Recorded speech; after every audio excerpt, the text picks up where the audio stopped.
Show! Boa noite, pessoal. E eu não sei se vocês se recordam, mas essa aula sobre os quatro dragões é quando ele fala dessa, como é que eu posso falar? Essa visão antropológica, né, do, do mundo, em que tem uma origem já desde Irineu de Leão. Então, Santo Irineu de Leão que começou com essa questão dos quatro dragões do ser humano, tá? E daí foi desenvolvido depois por Santo Agostinho e finalmente por São José Maria Escrivá, tá? E basicamente o que que são os quatro dragões do ser humano? E dentro dessa aula 8 eu quis focar muito nessa questão dos quatro dragões, porque eu vi a relevância dele como um conceito simples para a gente entender quando que as coisas na nossa vida não estão andando, porque ele simplifica muito. Se algo desses quatro pontos está ruim, a gente já tem ali uma mesa bamba, né? A analogia que ele faz durante a aula é isso, né? Uma mesa tem quatro pés, tirou um pé, ela fica bamba. Tirou dois, a mesa caiu. Não tem como uma mesa, né, ficar de pé só com dois pés. Três pés funciona. Existem mesas de três pés. Agora, só com dois não vai funcionar. Então, a ideia é essa. E daí a gente faz a analogia aqui de que Cristo perdeu tudo, mas ele não perdeu o centro. Ou seja, o centro da cruz é o mais importante, que é a sua própria vocação.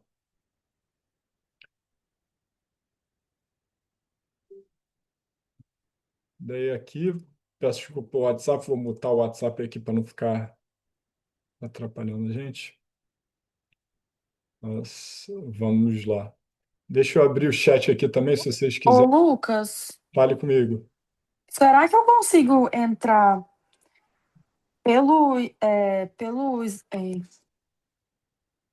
isso Então, aqui? você Isso, quer que para eu eu ver os. compartilhe com você? Eu posso compartilhar o arquivo com você também. Porque eu tô pelo telefone, aí eu não consigo ler. Tá, então vamos lá, vou compartilhar. Se alguém mais Eu quiser de esqueci o nome disso material, aqui. Tablet, pode, lembrei. pode me pedir. Você vai, mandar pelo e-mail ou pelo WhatsApp? Pelo WhatsApp que já está aberto aqui, eu só preciso encontrar o arquivo no meu computador agora que eu achei.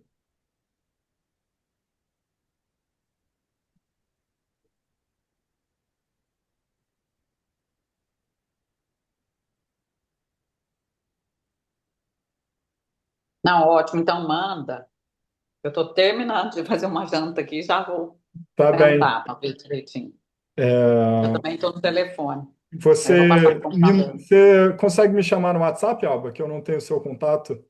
Tá lá no grupo, né? Eu chamo. Isso. Aí eu te encaminho. Tá, joia. Obrigada. Nada. Bom, é, qual é o ponto de partida, né? Da- Os quatro dragões são importantes quando a gente entende que eles vêm de quatro eixos da nossa vida. E a gente tem um indício de que um eixo tá ruim quando a gente começa com as frases estou sem sentido, estou perdido, não sei para onde ir. Quando a pessoa está sem um direcionamento, é porque provavelmente alguns dos eixos dela estão desordenados. É, Ó, até coloquei aqui. Essas frases não significam fracasso moral, são sinais de descentramento. O critério que é organizado suas prioridades perdeu nitidez ou foi deslocado, tá? Ou seja, a gente conseguir nomear a queixa já começa a curar a pessoa. Por quê? Quando ela entende o que é que está faltando, já é uma forma da gente começar a restaurar a ordenação dela. E como é que é essa estrutura da cruz?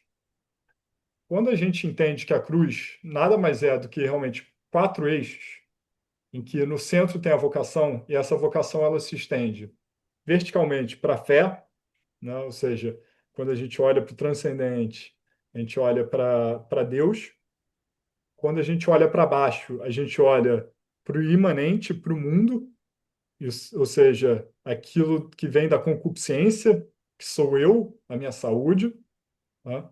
E daí, no eixo horizontal, a gente tem, de um lado, os afetos e do outro, o trabalho. Tá? Então, cada um desses eixos pode se tornar um dragão.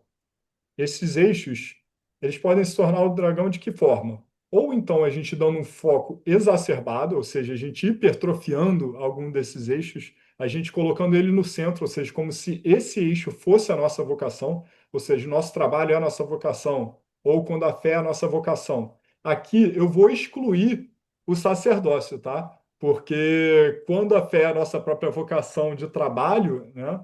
Então as coisas são distintas. Eu não saberia nem quando entrar, nem pretendo cair nessa soberba de dizer que eu sei dizer como é que seria, né, o dragão ou a cruz de um sacerdote ou de qualquer pessoa que use da própria fé como trabalho, tá? Mas, dado o estado laical que a gente vive, é, a fé e o trabalho são dois eixos diferentes, até mesmo para o próprio sacerdote, só que se confunde. Por quê? A fé dele não é quando ele está pregando, né? Ou então quando ele está reconciliando as pessoas, ou quando ele está batizando, mas sim quando ele, na sua vida privada, está rezando ao Pai, né? Então tem uma confusão, mas também tem essa distinção, só para deixar claro. Então, dito isso, que os dragões se formam através de cada um desses eixos, o que que acontece? Quando a gente dá o foco, ou seja, a gente torna esse eixo parte da nossa centralidade, ele se hipertrofia. Então, ele se torna um dragão, de certa forma, por quê? Porque ele se forma sua identidade. Qual outro jeito que ele pode se tornar um dragão? Se você simplesmente romper com ele. Ou seja, muitas pessoas, quando rompem com a fé, o que acontece? Ele se torna um dragão na vida dele. Normalmente, a pessoa que é ateia, dificilmente ele é um ateu. Normalmente, quem é ateu acaba dizendo, eu sou agnóstico. A pessoa que é um ateu, que não é aquele ateu convicto, né? Ele não costuma dizer que é ateu. Agora, aquela pessoa que afirma que é ateu é porque ele rompeu literalmente com a fé e ele se tornou um dragão na vida dele. Que outras formas a gente pode ter? Os afetos. Os afetos, a gente pode viver direcionado aos afetos. Imagina aquela pessoa que vive e tudo o que mais importa é o como a pessoa pensa, como é que as pessoas estão. Se a pessoa não está bem, ela não fica bem. Ou seja, aqueles afetos estão hipertrofiados. A atenção e a vida dos afetos virou parte da identidade daquela pessoa. Então se torna um dragão também.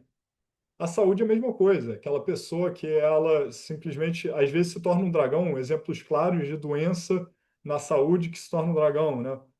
A bulimia, a pessoa, muitas vezes, ela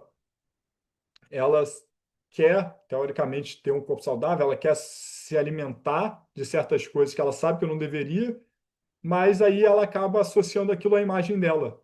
E daí se torna um dragão.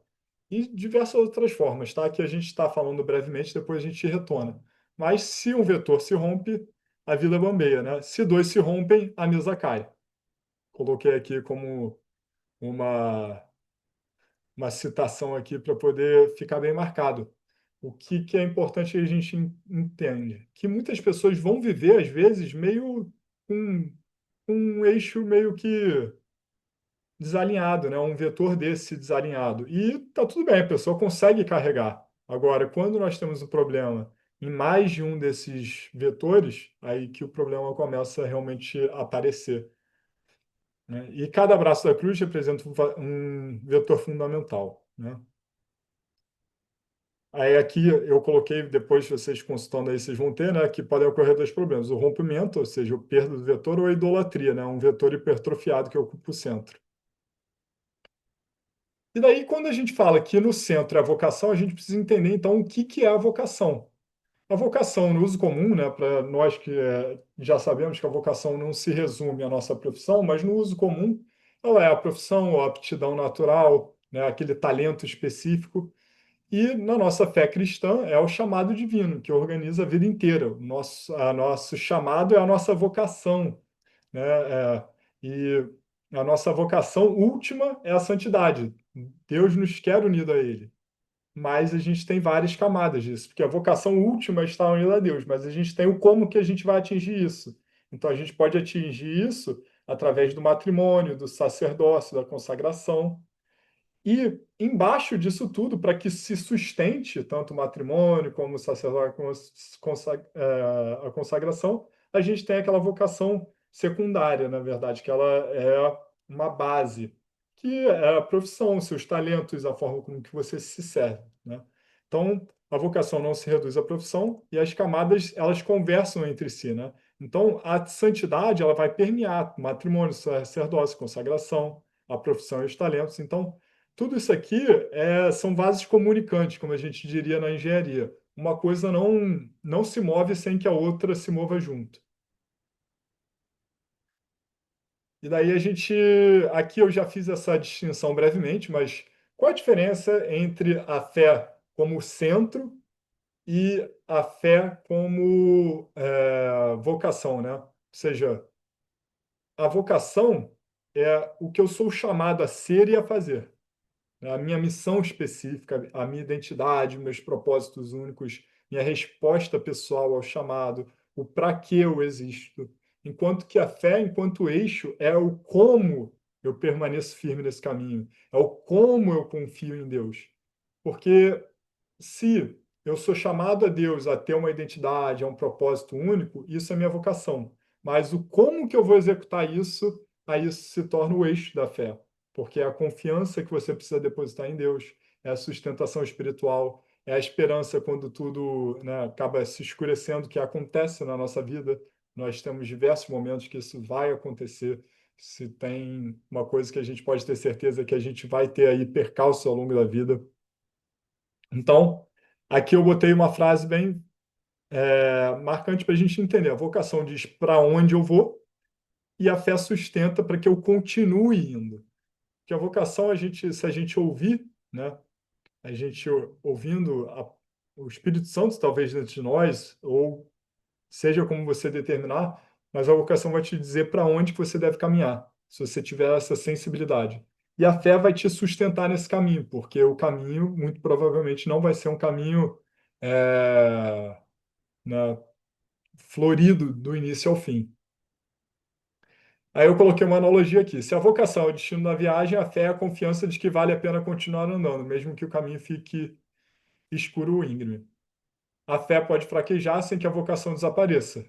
Você ainda é chamado, mas duvida se Deus está presente. A vocação pode se obscurecer mesmo com fé forte.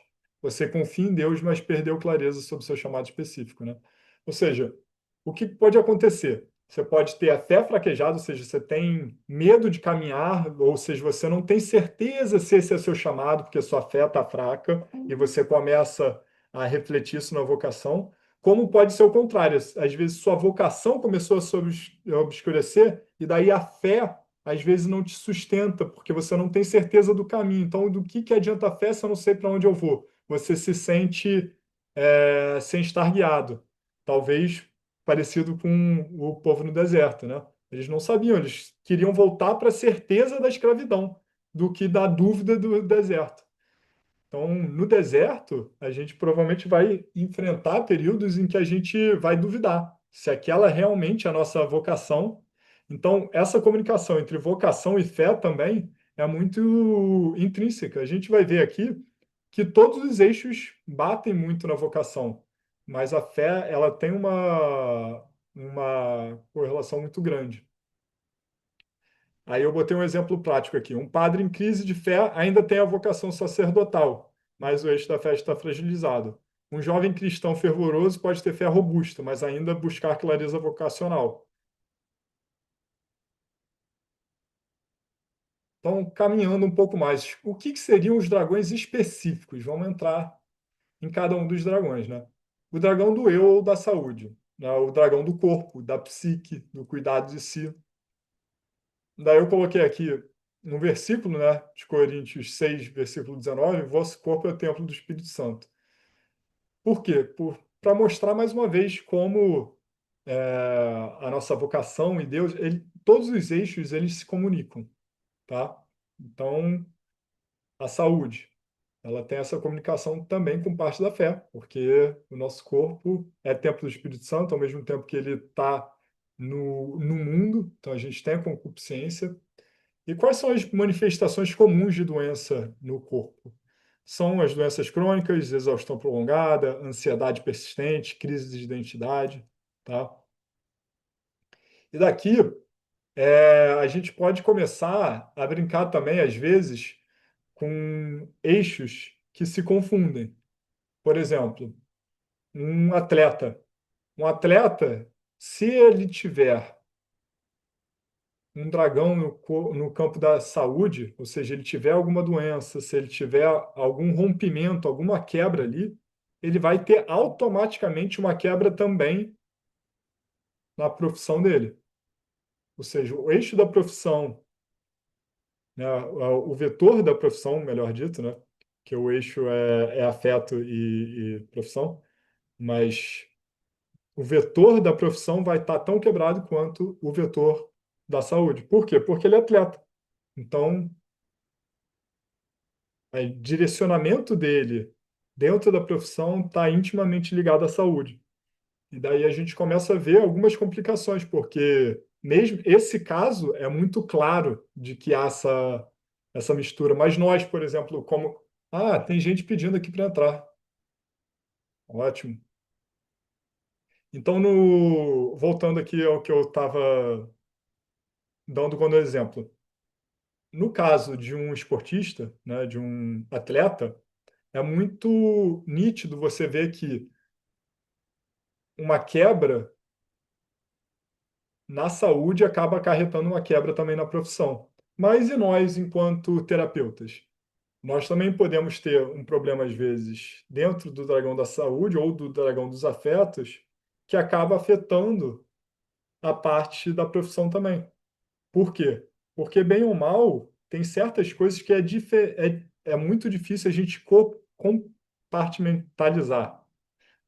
Então, mulheres, de certa forma, são mais adeptas da Eita, que a palavra às vezes não sai.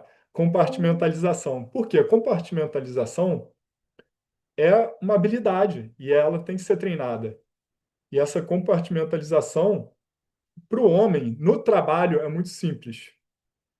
Mas na questão emocional, eu vejo que há um pouco de dificuldade. Mas aqui também, pessoal, estou dando uma opinião minha. Isso é uma questão, Lucas não está aqui na nossa aula, tá? Então, se vocês quiserem aproveitar esse momento aqui, também dar a opinião de vocês, vocês estão mais do que bem-vindas para participar aqui, tá? Mas, de certa forma, há essa mistura de quando a gente quebra um eixo, afetar outro eixo também na nossa linha de terapia, tá? E se vocês quiserem, pode surgir vários outros exemplos, mas, bem ou mal, quando a gente tem alguma doença crônica, é, uma doença repentina, um câncer que apareça, são dragões que aparecem por um rompimento brusco. E, assim, a gente vai ter que enfrentar. Não tem muito o que acontecer, né? O problema é quando elas vêm de forma silenciosa. Então, às vezes, esse dragão ele vai sendo alimentado aos pouquinhos. Então, as doenças crônicas são particularmente mais difíceis, porque elas vêm caminhando devagarinho, devagarinho, e quando vêm, elas já alteraram ali seu ritmo, sua identidade, seus vínculos, tá? Então, exaustão prolongada. Você está cansado, você vai carregando. Quando você percebe, você tem um dragão no campo da saúde, algo que se transformou. O que mais eu posso falar aqui especificamente sobre o dragão da saúde? Bom, aqui todos os exemplos que eu trouxe até vocês são de rompimento. Algo que eu posso trazer para vocês aqui de dragão da saúde, que não tem a ver com rompimento, mas tem a ver com aquela questão da hipertrofia, ou seja, da idolatria de desses vetores, seriam então aquela pessoa narcisista, às vezes. E aqui, narcisista, eu não estou falando no termo técnico, tá? Eu estou falando daquela pessoa que realmente se torna muito vaidosa ao extremo, aquela pessoa que tem necessidade de fazer cirurgia estética, intervenção estética. O dragão do eu, da saúde ou da beleza, ela se tornou centralidade. Então, esse é um caso diferente de dragão. É um dragão que se tornou, a idolatria, ele se tornou o centro. é aquela pessoa que vive fazendo, né, cirurgia estética, que tem necessidade, e provavelmente vocês conhecem casos assim, isso também é um dragão da saúde, e isso reflete todos os demais eixos também. Porque você imagina, se algo se tornou central, não tem mais como nada mais ocupar este centro. Por quê? Porque se o centro não sou mais eu, mas sim aquele vetor, a gente coloca à margem todos os demais, os afetos, a profissão, entre outras coisas. Tem algumas profissões que podem se confundir, por exemplo, os fisiculturistas. Os fisiculturistas, eles... Opa, já alguém caiu e voltou aqui.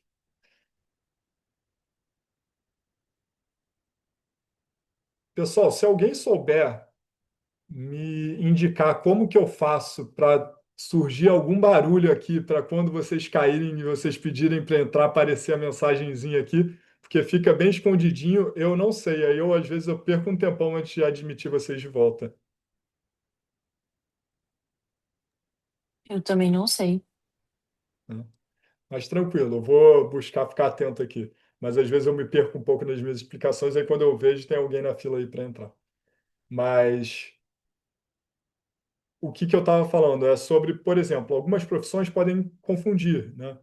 O fisiculturista. O fisiculturista, ele pode ser que ele seja vaidoso ao extremo e pode ser que não. Eu conheço os dois casos. Então, há fisiculturistas que não só é a profissão dele, mas como se torna a identidade. Então, ele toma aquela centralidade e ele tem dificuldade de criar outros vínculos. Por quê? Porque os demais eixos ficam, os demais vetores ficam à margem. Então tá, vamos avançar para o próximo aqui para a gente não perder muito tempo num vetor só. Dragão do trabalho.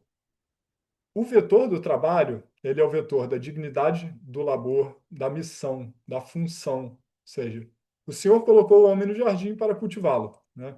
Então, o vetor do trabalho, ele simplesmente acontece não de forma natural, mas intencional. Ele tem uma naturalidade, porque a gente busca ser útil, então, a partir do momento que a gente busca ser útil, é algo natural que a gente desenvolva o eixo, né? Esse vetor do trabalho. Mas, ao mesmo tempo, a gente precisa de intencionalidade para desenvolvê-lo. Por quê? Porque ele é um labor, ele é uma missão, ele é uma função. E, como tal, a gente precisa desenvolver, a gente precisa se dedicar, precisa trabalhar em cima. E aí, as manifestações comuns de que o seu trabalho se tornou um dragão. Quando a gente perde função, né? Então, às vezes, você já tem uma função, você já tem o trabalho bem desenvolvido. Você perdeu essa função, teve uma demissão, uma reestruturação, uma automação. Isso muitas vezes causa uma desestabilização naquele eixo. Agora, para que se torne um dragão, é quando você depende daquela ocupação. Às vezes, a sua família depende da sua entrada financeira, depende daquele trabalho. Então, quando você perde aquela função, você automaticamente cria um dragão ali. Você pode estar bem preparado para enfrentá-lo ou não, e você só vai descobrir quando isso acontecer. Mas, de qualquer forma, é um dragão. Tanto aquelas pessoas que conseguem enfrentar, quanto aquelas pessoas que não conseguem.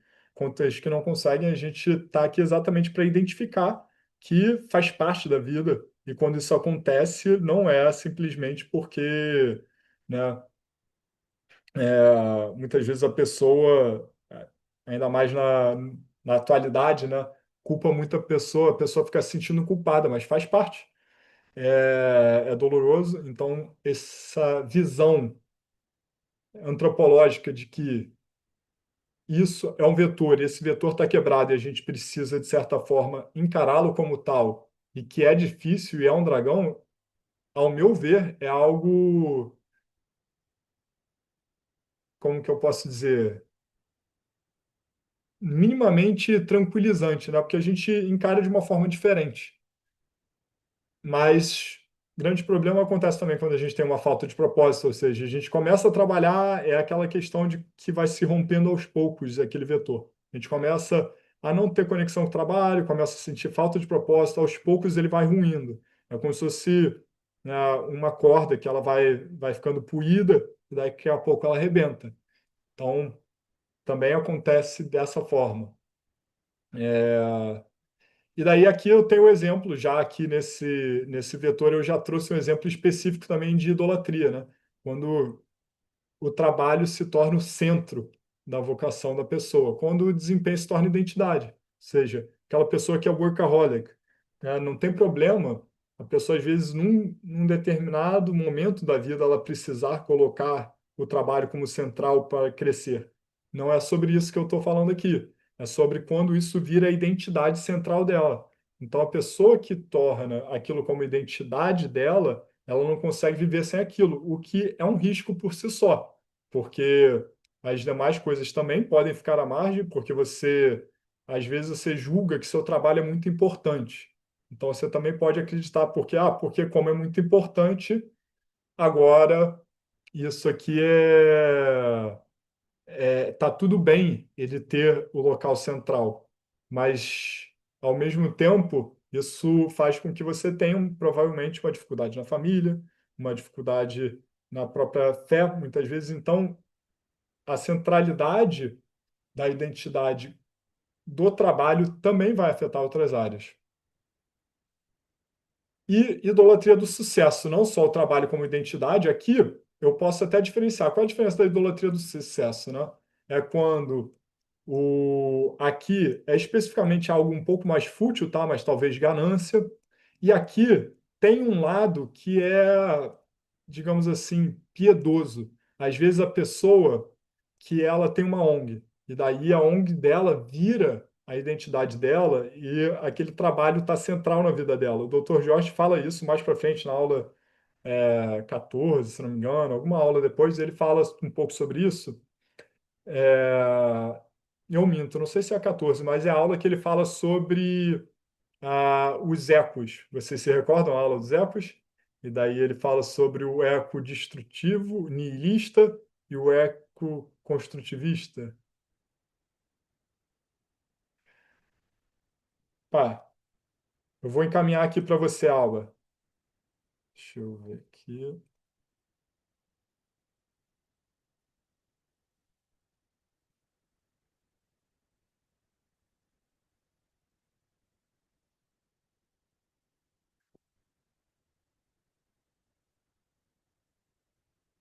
Me confirma aí se chegou direitinho.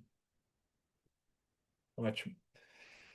Então, por que que eu estou falando dessa aula que ele fala sobre os ecos? Porque ele dá um exemplo exatamente dessa pessoa que às vezes ela colocou na mente dela de que a vida dela agora é criar uma ONG que ela vai servir o máximo de pessoas possíveis. E daí, isso muitas vezes é uma forma dela querer colocar a fé dela como central, quando não é. E daí a fé e o trabalho estão misturados aí, né? Porque ela está pegando uma coisa que é da fé, transformando em trabalho e querendo trazer tudo para o centro. E é possível fazer isso? Muito provavelmente é. Mas a grande dificuldade é quando você realmente traz isso como identidade central. A sua identidade não pode ser o fato de que você quer fazer o bem, né? Você, antes de tudo, ainda mais nós como os cristãos, somos filhos de Deus e tudo decorre disso. Então, o desempenho ou o seu trabalho não pode ser a sua identidade. O seu trabalho tem que decorrer da sua identidade. E a idolatria como sucesso, como eu falei antes, vem mais dessa questão realmente da ganância. Então, quando a pessoa quer desempenhar mais, quer crescer mais, porque ela começa a ver segurança nesse crescimento. É quando a gente começa a ter a nossa recompensa nas coisas do mundo, né? E não nas coisas de Deus, e o trabalho é um desses exemplos. O trabalho participa, aí eu coloquei aqui algumas frases, né? O trabalho participa da dignidade humana, mas torna-se tirano quando mede valor pessoal por desempenho. Crises profissionais ferem não só a renda, mas o sentido de utilidade. Ou seja, foi o que eu disse antes, porque a renda muitas vezes é o meio com que ele realmente auxilia a família. Se ele perde essa renda, ele muitas vezes perde esse sentido de utilidade. Isso, para a identidade da pessoa, afeta muito. E daí a gente volta para a questão de que todos os vetores se comunicam.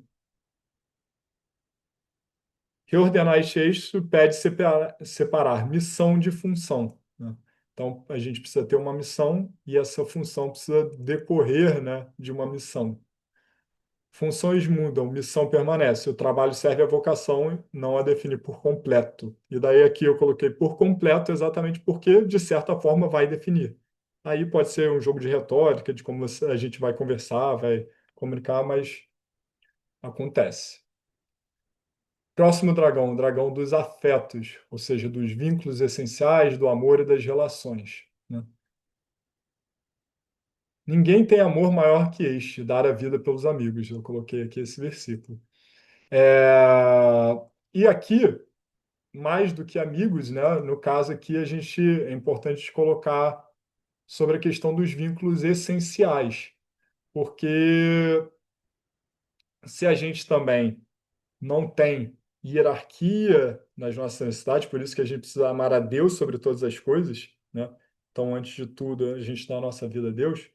Mas se a gente não tem isso, a gente tem um grande risco de estar tornando o dragão dos afetos desordenado, porque dar a vida pelos amigos não é dar a vida por qualquer um. E a gente dá a vida antes pela nossa família do que pelos amigos, porque se a gente não der a vida pela família em primeiro lugar, você imagina você dando a vida pelos amigos e deixando a sua família desamparada. Então, há esse equilíbrio, há essa ordenação, há essa prioridade. Por exemplo, aí a gente pode pensar, se a gente dá a nossa vida a Deus, Deus jamais vai deixar a nossa vida desamparada, porque há uma hierarquia, né, de dignidade. Manifestações comuns de quando o eixo do afeto se torna um dragão. Um luto profundo, né? Quando alguém muito próximo falece, ou seja, digamos que você é casada, né? Seu marido faleceu. Nesse caso, pode ser que tenha múltiplos motivos, não só a relação, né? Mas você fazer com que a sua família perca parte do seu centro, isso aí não tem como dizer que não é um dragão, né? Então, se for de alguém próximo, às vezes, mesmo que ele não tenha utilidade, né? Porque o padre Fábio de Mello até fala isso de forma muito bonita, né? De que amar é amar a inutilidade de alguém, né? Então, por exemplo, muitas vezes na terceira idade é quando nós vemos que amamos quando nós permanecemos com os idosos, né? Então, porque qual a utilidade muitas vezes o idoso tem para devolver? Então, essa perca muitas vezes é um luto, é um dragão, faz parte. Então, tem todo um ciclo de luto exatamente por isso, porque faz parte que relações próximas causem uma desregulação dos seus afetos.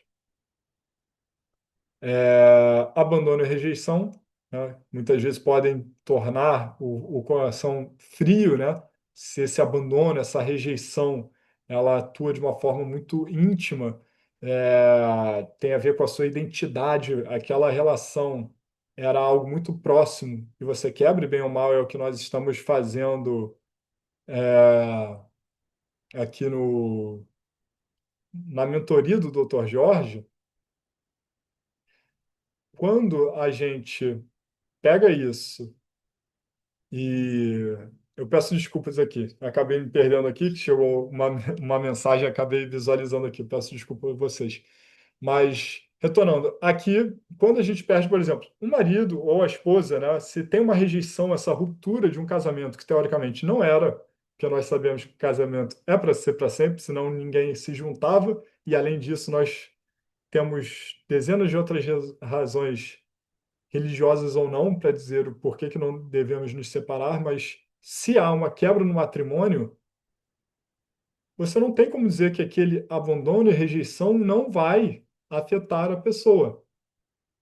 Porque se não afetar, é porque essa ruptura já aconteceu há muito tempo, mesmo que tenha sido unilateral, mas dificilmente algo acontece exclusivamente unilateral. As coisas não acontecem do dia para a noite de forma unilateral, né? Cada um, como nós bem sabemos, vai agravando, de certa forma, isso de alguma forma, de alguma medida.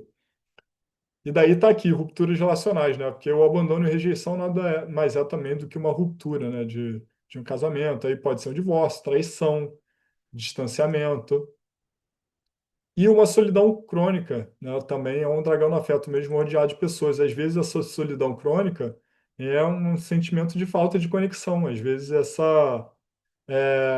por exemplo, um recém-convertido que não tem uma vida paroquial. A pessoa que não está imerso num grupo de fé, muitas vezes ele pode ter essa sensação de solidão crônica. Por quê? Porque ele se converteu e agora não tem ninguém que pense igual. Ele está sozinho. Você imagina. Nesse sentido, pode se tornar um dragão também. Então, os afetos tratam de vínculos, né? Luta, abandono ou rupturas profundas repercutem em confiança, autoestima e abertura ao outro. O coração pode congelar ou buscar substitutos que viram ídolos. Ou seja, aqui também há idolatria, quando nós colocamos outra pessoa no centro. Pode ser o próprio casamento. Ou seja, aqui corre o risco. Quando Caiu. voltei. E aí, pessoal? Tá tudo certo? Por aqui caiu, peço perdão.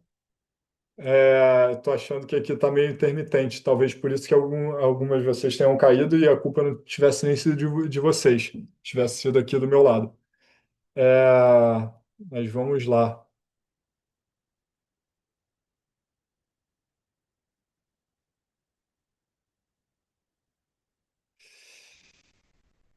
Então vamos lá. O que que eu estava falando? O cuidado que a gente precisa ter com o casamento também. O casamento não pode se tornar idolatria. E eu aqui, pessoalmente, né, não sou casado, mas eu tenho meu histórico, assim como na aula passada, pessoal, não sei quem teve a possibilidade de participar aí da aula passada que eu falei sobre pornografia, eu falei sobre como a pornografia fez parte da minha identidade, tá? Então, não da minha identidade porque eu me associava à pornografia. Fez parte da minha identidade porque a pornografia, de certa forma, ela fez com que a minha sexualidade se tornasse algo mais relevante do que deveria, tá? Então, a sexualidade em todo ser humano é importante. E isso também não tira o sacerdócio, tá? O sacerdócio, o que eles vão fazer, na verdade, é consagrar. Isso eles vão abrir mão e eles vão fazer um voto, né? Mas, de certa forma, aquela pessoa que é assexuada, se você parar para pensar e ela entrar no sacerdócio, ela tem uma facilidade maior para não pecar, naquele sentido. Mas o sacerdote que abre mão voluntariamente, aquele sacerdote, ele está passando por uma renegação muito grande dele, de uma consagração muito grande. Por quê? Porque essa sexualidade faz parte. Mas, como eu estava falando sobre mim, a pornografia, ela afetou a minha sexualidade, que fez parte da minha identidade. E também, como consequência, afetou os meus relacionamentos. Como? Eu, a partir do momento que eu também não queria ser desregrado, e daí eu disse da última vez que eu tive graça de Deus, de certa forma, que fez com que, por mais que eu tivesse essa sexualidade desordenada, eu não quisesse que essa sexualidade fosse com qualquer uma. Dessa forma, eu fiz com que os relacionamentos com que eu tinha a conexão se tornassem ídolos na minha vida, né? Então, eles tomavam uma centralidade muito forte na minha vida. E daí eu me via preso por conta, muitas vezes, dessa sexualidade que eu sentia que era importante. E eu não queria simplesmente sair me relacionando por aí com qualquer um a todo momento.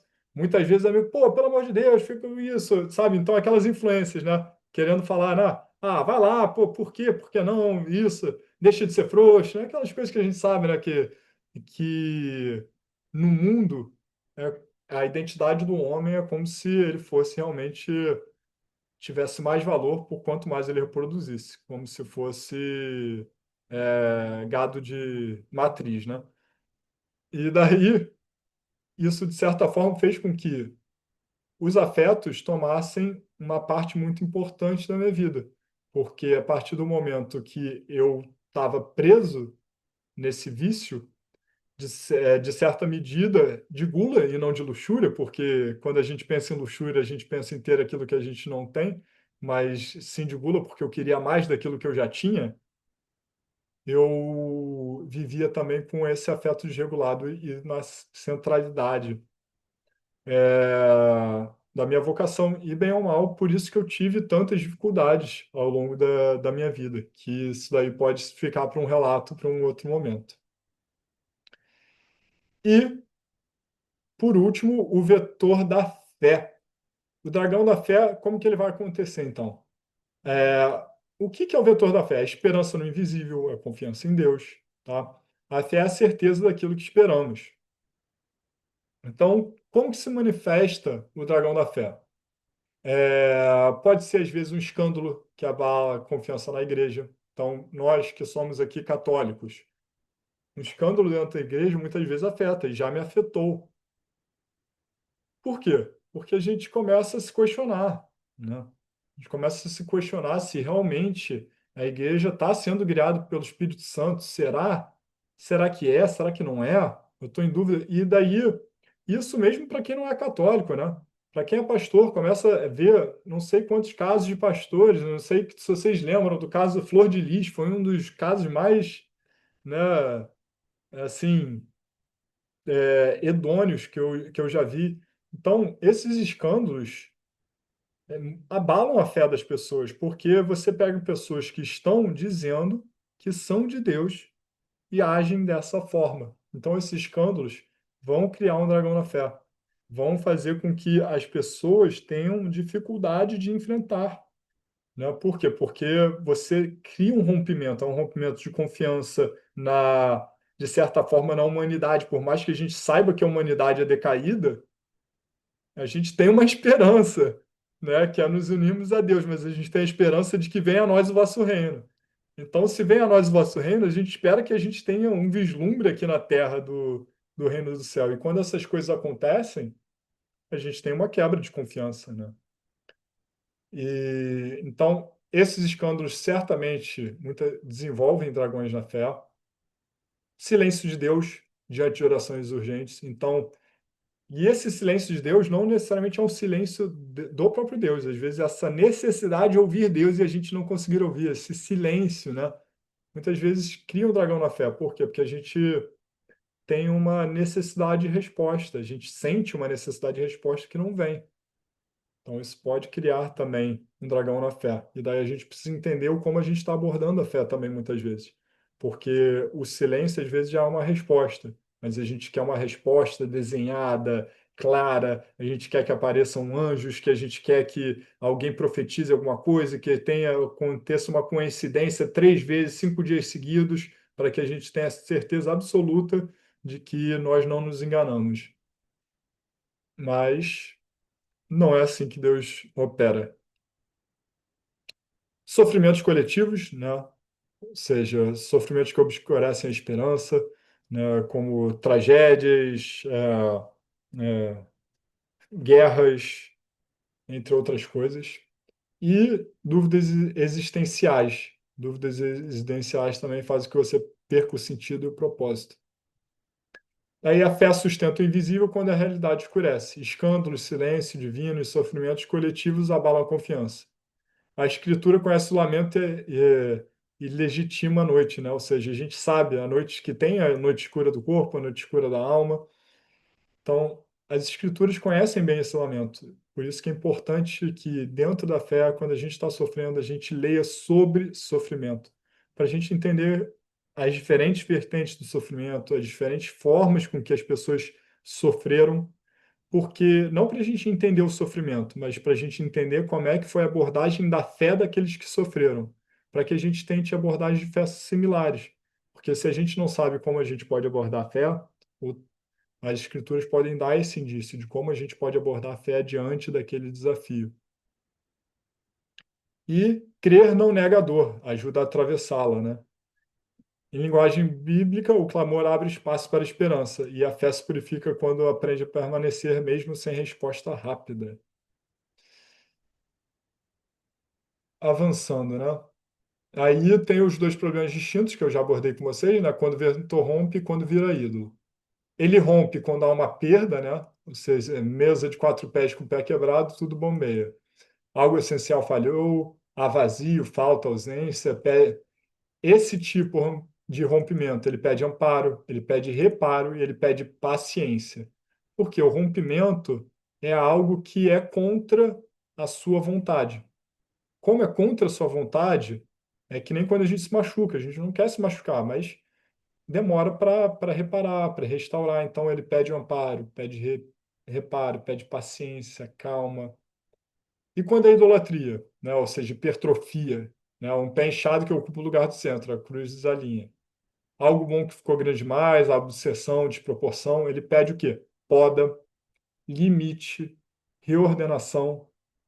Então, essas duas formas de abordar os vetores são importantes, porque uma abordagem é totalmente diferente da outra. Porque quando tem essa idolatria, essa hipertrofia, ele precisa de poda, e a poda também dói. Mas você tem que ter ali, é algo mais forte, algo mais incisivo, mais limitante, algo, sabe, com uma força maior. Enquanto que o outro não, é um pouco mais de acolhimento, é mais reparo, mais paciência. Então, saber quando aplicar um e quando aplicar o outro é importante, e consigo mesmo, tá? Porque aqui a gente está falando tanto que a gente pode olhar para os nossos pacientes, quanto nós mesmos enquanto seres humanos. E os sinais práticos são diferentes. Ruptura gera dor, vazio, incapacidade. Idolatria gera ansiedade, rigidez, tirania de um bem que virou absoluto. Exemplos de idolatria: trabalho que consome toda a identidade, relacionamento que sufoca a autonomia, saúde que vira obsessão, espiritualidade que isola da realidade, né? Então, a espiritualidade também pode virar uma idolatria, né? Em ambos os casos, o critério é proteger a vocação no centro da cruz, né? E agora falando um pouquinho sobre Cristo, atravessando, né, os 4 dragões. Cristo enfrentou esses 4 dragões.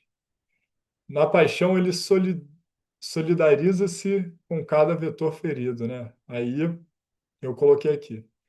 A paixão não é teoria religiosa, é solidariedade concreta de Deus com as nossas dores, ou seja, é Deus se colocando ali exatamente por esses processos que todos nós passamos. Os afetos feridos de Jesus, traição de Judas, né? Ele amava Judas. Essa ideia de que, né, muitas vezes, que Jesus não amava Judas, Jesus amava Judas. Então, o discípulo escolhido entrega-o por dinheiro, você imagina, né? Jesus ainda diz, vá e o faça logo, né? Não me recordo exatamente como é, mas Jesus pede que, seja o que for que Judas decidiu, que ele fizesse logo. Negação de Pedro, né? Ou seja, Jesus sabia que Pedro ia negá-lo, contanto que quando Pedro diz que ia entregar, ele falou assim: Tu entregarás tua vida por mim? E eu agora te digo que antes do galo, né, cantar, tu me negarás 3 vezes, né? Ou seja, ele sabia de antemão que Pedro negaria. E isso não faz com que ele não sofresse, porque, né, Judas está ali, Judas, Pedro está dizendo que vai se entregar por ele quando Jesus sabe que não vai. E abandono geral, todos fugiram, né? Ele ficou só, né? Não só Pedro negou e ele ficou só, de certa forma. Então, trabalho desfigurado, né? Próximo vetor. De rabino celebrado a réu humilhado. Ou seja, o povo escolheu Barrabás. Pessoal, ele foi colocado lá para ser escolhido entre Barrabás e Jesus, e o povo escolheu Barrabás. Ele que era um rabino celebrado, o pessoal confiava nas palavras dele, o pessoal o rejeitou, escolheu Barrabás, né? Ou seja, sua missão, né, foi rejeitada. Não teremos rei senão César, né? Não temos rei senão César. Você imagina. Então, a sua obra, de certa forma, parecia, naquele dado momento, um fracasso total. Então, ele também está passando ali pelo dragão do trabalho, ou seja, não parecia que o sacerdócio dele ali existia, né? A saúde, né? Ele foi flagelado brutalmente, ele foi desfigurado, né? Ou seja, o corpo foi destroçado pela violência. Ele não tinha aparência nem beleza. Ou seja, a desfiguração de Jesus não tem como não dizer que isso aí não é um dragão da saúde, porque simplesmente ele não pôde nem carregar a cruz, né? Cirineu teve que ajudá-lo. Então, além disso, ele teve sede, ele teve asfixia e dor extrema na cruz. E por último, ele teve a fé dele provada também, ele teve um dragão da fé, né? Ele no Getsemane, ele teve angústia real, ele suou sangue. Ele ainda, ou seja, suar sangue também é parte da saúde, né? Mas aqui ele pediu: afasta de mim este cálice, Pai. Se for possível, afaste-me de mim esse cálice. Você quer, ou seja, a fé dele ainda estava ali, ele estava sendo colocado à prova, ele estava diante de um dragão. Eu falo assim: eu não quero. Se puder, Pai, afaste-me esse cálice. E daí ele vai até os discípulos e ele sente que os discípulos dormem, né? Então a fé dele está sendo provada. Ele fala, ele se sente sozinho. A fé dele está ali à prova constante, porque nem os afetos dele ali naquele momento também podiam ajudá-lo na própria fé, porque ele queria que fizessem vigília com ele e não conseguiram fazer vigília com ele, né? Você imagina a prova da fé dele nesse momento. E na cruz ele diz, né? Meu Deus, por que me abandonaste? Né? Por mais que a gente saiba que esse salmo ele é de esperança, porque ele começa perguntando, né, por que me abandonaste, mas termina com a esperança no final desse salmo. De certa forma, é isso, né? É a fé também sendo colocada à prova, por quê? Porque começa na desesperança, por mais que termine na esperança. Mas a confiança, de certa forma, foi mantida, ou seja, não a minha vontade, mas a tua. Ou seja, você vê, Jesus passou por todas as quatro lá no início. Eu até coloco aqui, cadê? Cristo perdeu tudo, mas não perdeu o centro. Ou seja, todos os dragões cercaram Jesus, mas ele não perdeu o centro, que é ele. Não a minha vontade, mas a tua. Ou seja, o dragão da saúde, o dragão da fé, o dragão dos afetos e o dragão né, da profissão dele, né, do trabalho.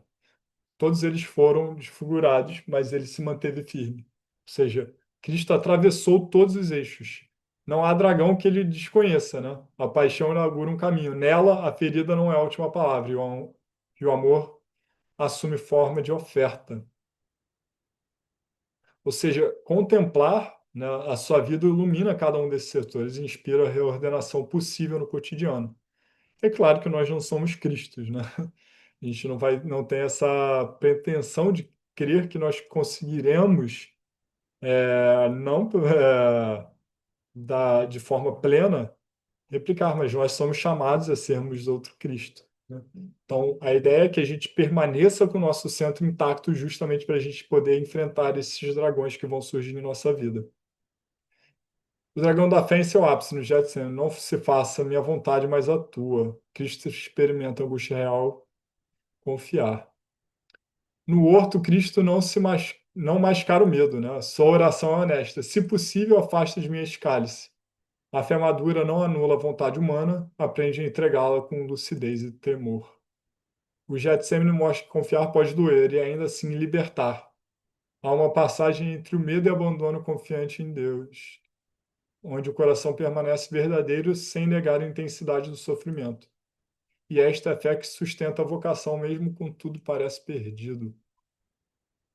Bom, E daí aqui eu coloquei aqui também uma tabelinha, né? As 7 palavras na cruz, né? Pai, perdoa-lhes, são os afetos feridos, né? E o selo é o perdão, ou seja, como que a gente ajusta o afeto perdido? Perdoando, né? Ele interrompe a cadeia de ofensa e de ressentimento. E o dragão da fé, né? Hoje estarás comigo, né? É a esperança, ou seja, essa esperança, a gente consegue curar o dragão da fé quando a gente cultiva a esperança. E daí, aqui eu não coloquei, mas é importante a gente também entender, né, de que lex orandi, lex credendi, ou seja, quando a gente ora, a gente crê. Então, para a gente crer e a gente ter esperança, a gente precisa orar, mesmo sem vontade. Então, a ação precede a vontade, e precede a fé, precede a esperança. Então, esse é o caminho. Qual o mínimo que a gente consegue fazer? Se você não está conseguindo fazer, você conseguir encontrar qual o mínimo que é possível ser feito para que você consiga caminhar. E daí muitos psicólogos falam, por exemplo, para quem está em depressão de cama, muitas vezes, colocar o pé fora da cama, levantar, enxaguar o rosto e tomar um copo d'água já é um primeiro passo absurdo para uma pessoa. Às vezes, mesmo que ela volte para a cama, se ela faz 3 dias seguidos isso de levantar, ela já consegue caminhar para outras coisas. E, obviamente, aqui a gente está falando de casos graves, né? E que também, obviamente, demandam, em casos particulares, atenções especiais, entre outras coisas. Os afetos também. É, Eis tua mãe e eis teu filho, né? Novos vínculos. Ou seja, se a gente tem um dragão do afeto, de uma perda, de uma ruptura, é importante a gente conseguir também gerar novos vínculos, para a gente não perder essa sensação de que somos capazes de criar vínculos, né? Porque a ideia é que a gente vá ficar manco, né?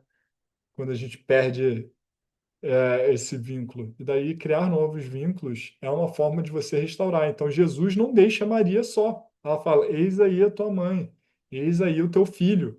Por quê? Porque ele não deixaria a mãe abandonada. Lamento, né? Meu Deus, por quê? Ou seja, quando a fé também está em sombra, tem o dragão da fé, é importante a gente lamentar, a gente pode questionar, a gente pode entregar a nossa dor a Deus. Se a gente não entrega, é orgulho. Ou seja, uma das formas de curar também é a gente lamentar, a gente entregar a dor a Deus. Ou seja, o lamento é uma ótima forma de curar e restaurar o vetor da fé.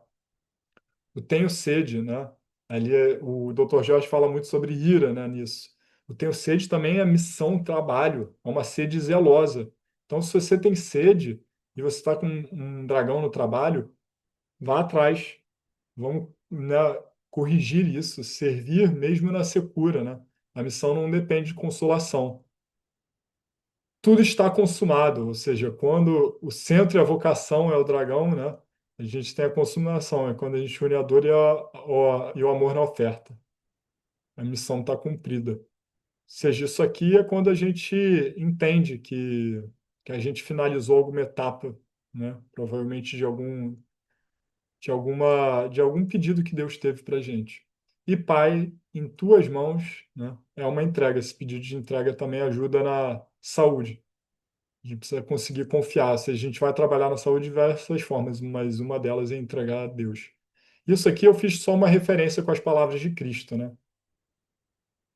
Porque as últimas palavras de Cristo funcionam como selos simbólicos: perdão, esperança, vínculos, lamento, confiado, zelo, consumação e entrega.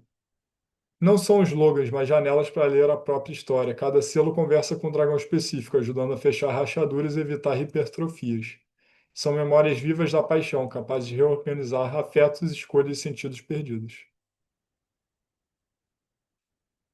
E daí é isso, pessoal. Cristo perdeu tudo, mas não perdeu o centro. Quando o vetor cai, o centro sustenta.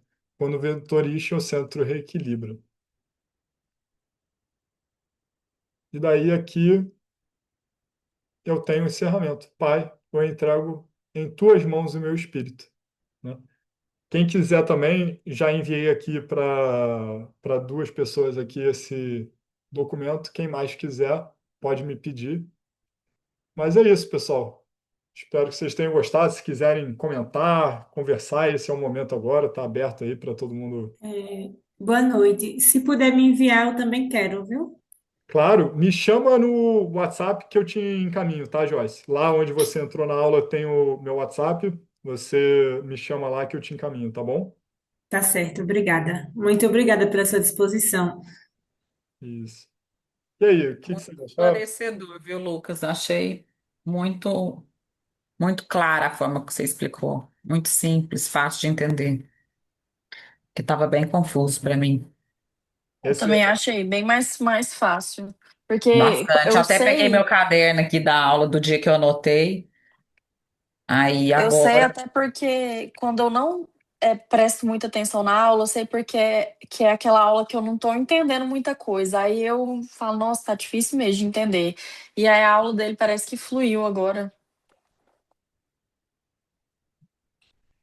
que bom, fico feliz e se vocês tiverem algum apontamento para fazer, alguma coisa, né? Vocês estão com um documento aí? Se quiserem pontuar alguma coisa, vocês que sabem. Eu vou precisar sair, Lucas. Eu vou ver se eu faço meu bebê dormir, porque até agora eu tô escutando ele ali e ele tinha que estar dormindo há tempo. Vou ver o que que tá Claro. acontecendo, Boa noite, tá? Letícia. Até a próxima. Tchau, gente. Boa noite.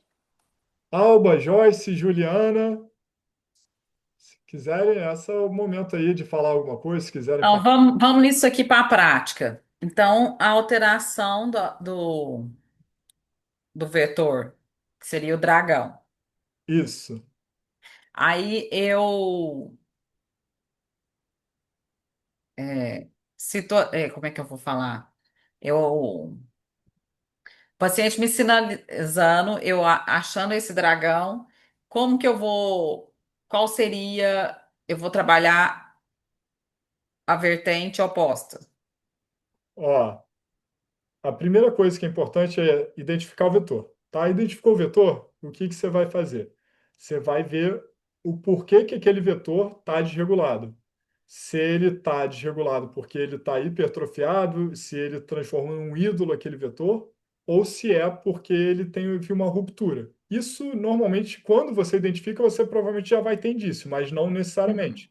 Às vezes é através da conversa com a pessoa que você começa a ter essa suspeita. Mas às vezes fica visível pela própria conversa, que é uma ruptura ou se é, né, uma idolatria, uma hipertrofia daquele eixo. A partir desse entendimento, a gente vai para aquilo, que é o seguinte: se é uma ruptura, você vai precisar oferecer acolhimento, misericórdia. Eu tive uma aula até que eu falei bastante sobre a misericórdia, que a misericórdia nada mais é do que uma miséria da pessoa que a gente precisa acolher, né? Porque a misericórdia nada mais é do que você olhar para aquela miséria da pessoa, que é algo que ela não consegue mudar, e acolher. Então, a partir desse acolhimento, que você vai conseguir nutrir algo diferente para que você reordene esse vetor. Agora, se for o contrário, não é uma ruptura, é algo que aquela pessoa está dando propositalmente mais atenção, ou seja, ela está hipertrofiada, tá? É uma pessoa que está desregulada. Hiperfoco naquele determinado, Oi? seria um hiperfoco da pessoa em determinado Um hiperfoco, ponto. exatamente, um hiperfoco. E daí, se for esse o caso, o que é importante é podar, é colocar limite, é Por reordenar. exemplo, no mundo de hoje, o hiperfoco é no eu, né? Sim. E daí você precisa podar. Mas aí é importante até eu falar essa questão da misericórdia. Esse hiperfoco no eu é uma miséria gigantesca, porque as pessoas estão muito é, idealizadas, eu criando um termo aqui, né? Mas elas estão muito voltadas para si mesmas. Então é muito comum falar que todo mundo é narcisista exatamente por isso, porque a tendência a olhar para si mesmo é muito grande. Então, independente da pessoa, um primeiro passo da misericórdia é importante, porque vai depender muito da sua intensidade como abordar, mas é uma miséria da pessoa olhar para si mesmo. Aquilo não a faz feliz, aquilo a faz mais miserável. Então, conseguir podar vai depender de você olhar com uma certa misericórdia para que você consiga fazer com que ela entenda alguns limites. E daí a poda é bem progressiva. Você vai pedindo para ela remover alguns hábitos que fazem com que ela olhe para si mesma. Então a poda que vai fazer com que esse dragão vá diminuindo. E daí, conforme ele vai diminuindo, ele vai perdendo a força.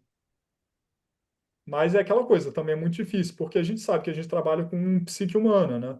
Então, em vários momentos, você vai ter uma poda, aí ela vai ter um gatilho, alguma coisa, aí vai vir muito à tona de novo.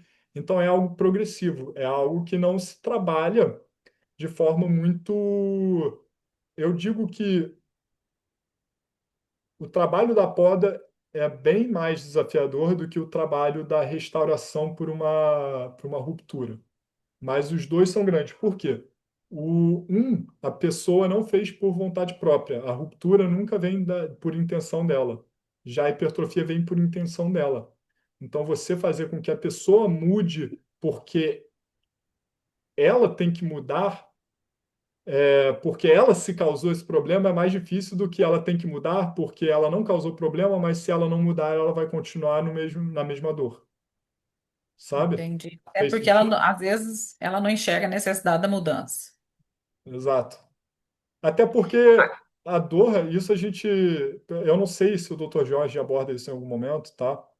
Mas a gente sabe também que a dor, aquele jeito de ser tem um motivo de ser para aquela pessoa. Ou seja, aquela dor, muitas vezes, a gente não pode. É que nem quando a gente diz que alguém está com uma dívida. Aí eu vou te ajudar a resolver a dívida. Você não tem como resolver a dívida de alguém, você tem como transferir dinheiro para a conta da pessoa, né? Mas resolver a dívida não, porque tem uma utilidade na vida dela, aquela escassez por algum motivo. Porque ela se colocou lá, às vezes, porque ela precisa se sentir mal de algum jeito, porque aquele sentimento faz com que ela tenha sentido, as coisas tenham sentido na cabeça dela. Muitas vezes a visão dela de mundo, às vezes o motivo do porquê que ela não teve sucesso, sabe? Porque se não tiver aquilo, alguma coisa vai gritar. Então as coisas precisam ser progressivas, porque se eu preciso tomar cuidado até aqui quando eu digo que as coisas precisam ser, né? Não precisam ser nada, né? Às vezes é importante, tem coisas que às vezes ocorre uma metanoia, né? Uma mudança de transformação, mas normalmente envolve vários fatores. Mas, Mas normalmente as coisas são progressivas, né? exato. Então, Tanto para chegar no ápice do problema, como para resolver, né? isso. E é tudo interligado. E a vocação no centro. Mas você não acha que a fé afeta tudo? Todos afetam tudo. É aí que tá. O que acontece? A fé, ela nunca. Por isso que eu trouxe até a imagem da cruz, né? Porque na cruz a gente tem ali uma certa. O topo da cruz vai apontar para o céu, porque é o mal transcendente, que é o mais importante para nós, né, dentro da nossa fé. Mas isso não deixa de ser quatro vetores distintos e que o meio é a sua vocação pessoal, quem você é. E a sua vocação demanda todos os quatro. Então você não tem como ser alguém sem fé, você não tem como ser alguém sem saúde, você não tem como ser alguém sem afetos, você não tem como ser alguém sem uma profissão. Você entende? Se está faltando Entendo. um desses, você tem um dragão. É por isso que eles são vetores, né, da sua vocação, que é ser chamado à santidade, ser chamado a si mesmo. E a santidade envolve tudo isso, né? Os santos, né, eles santos trabalham, os santos oram, os santos têm relacionamentos e os santos, né, cuidam do próprio corpo e da, dos afetos, né, da mente, por nada. É Joyce, cadê? verdade. A Juliana até comentou aqui, estou vendo aqui no chat, deixa eu ver aqui. Faz um grupo, Lucas, para essas explicações me coloca. Eu quero. Por enquanto, Ju, como a gente está cheio de grupo, e todas as vezes que eu estava compartilhando em grupos, as pessoas acabam perdendo um pouco a energia, eu estou colocando no grupo da mentoria. E daí, então, todas as quartas-feiras eu vou buscar entrar lá e vou jogar lá no grupo da mentoria, tá? Ah, então você joga nas quartas, é porque quarta eu tenho uma outra aula e hoje eu não tive. E eu Ah, sou ruim de acompanhar grupo. é. Eu vou buscar Por isso todas as eu quartas, e falei, daí a eu acho ideia que na Mas não quarta-feira vai também ficar pode gravado. vai ficar gravada. Eu vou, mas é porque assistir a gravação nunca é a mesma coisa, mas vai ficar gravado. Não, bom é isso aqui, é participar. É isso aqui. Tu tem, Lucas, no YouTube, é? Eu vou colocar no YouTube. Vocês estarão Depois lá. passa pra gente o link, por caridade, Pode deixar, faço sim. entendeu? Aí, Mas então, na parabéns, quarta-feira gostei tem muito, aula, achei mas nos excelente sua coloco e explicação. nos coloco. Porque, assim, olha, é assim, pessoalmente, eu posso na sexta, Uhum. na quinta e no domingo à noite. Mas, assim, no decorrer da semana, para mim, já fica mais Eu difícil. posso Mas se também você colocar tiver lá um no grupo, grupo, eu não sei se eles vão permitir ou não, porque é um grupo geral, mas eu posso jogar a enquete lá mesmo, a enquete perguntando para qual dia vocês querem, quarta, quinta ou sexta, né? E daí, seria bom. e daí a ideia é ser sempre 19 ou 20 horas. Bom, é bom. Né? Não, na sexta, na gente não pode, não. Tem um grupo lá. Não pode botar a enquete lá? Na sexta não tem um grupo no grupo da gente, aquele outro lá, que Ah, a é, gente mas tá. é 8h30. Daí se eu entrando 19, Ah, então agora, maravilha, eu por posso. exemplo, tá 1h22 aqui a nossa aula aqui. Então, 1h22 dá tempo de terminar um e entrar no outro. É, de 15 em 15 dias eu venho. Então tá, fechado. É Então tá isso, então, bom. pessoal. Obrigado Obrigadão, pela Lucas. participação de vocês e até a próxima. Até.